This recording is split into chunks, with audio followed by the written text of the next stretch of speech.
Al-Julani is not a dictator. This is what the simple religious public says. But in reality, I currently have the authority to appoint the Legislative Council, which is made up of military and civilian figures.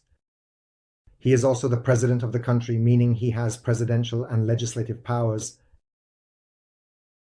When the Constitution was established, it abolished the role of the courts, which allowed it to draw up the legal aspect of the country, meaning that the three legislative authorities, legislative, executive, and judicial, were in its hands, which eliminated any balance of power or legal oversight of its decisions.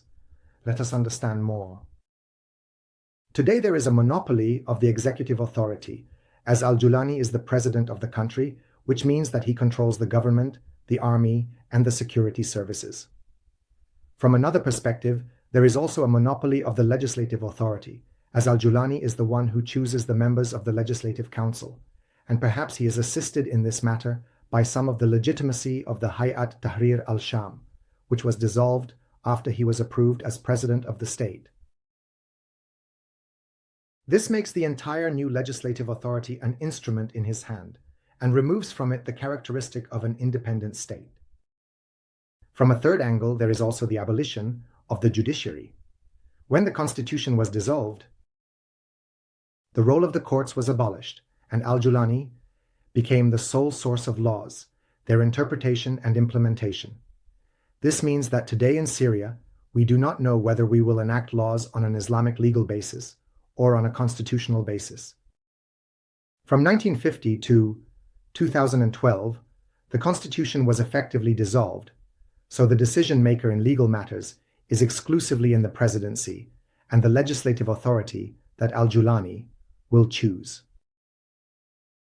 In general, these matters will come within the framework of another aspect, which is the absence of a mechanism for oversight and accountability. The Constitution, in general, is what raises this hope. The absence of the Constitution and independent institutions makes it incapable of any legal and democratic oversight. From here, we are facing an administrative disaster. It also seems that the guardians and advisors of Al-Julani are incompetent because they committed what is called an administrative crime in presenting the current constitutional situation and cancelling the Syrian constitution. Here, we have to be realistic and present these equations clearly and plainly, because if the Syrian state is going to proceed with this grant, then we are facing a disaster. This is certainly confirmed by the Syrians' lack of exact knowledge about when the new president will speak.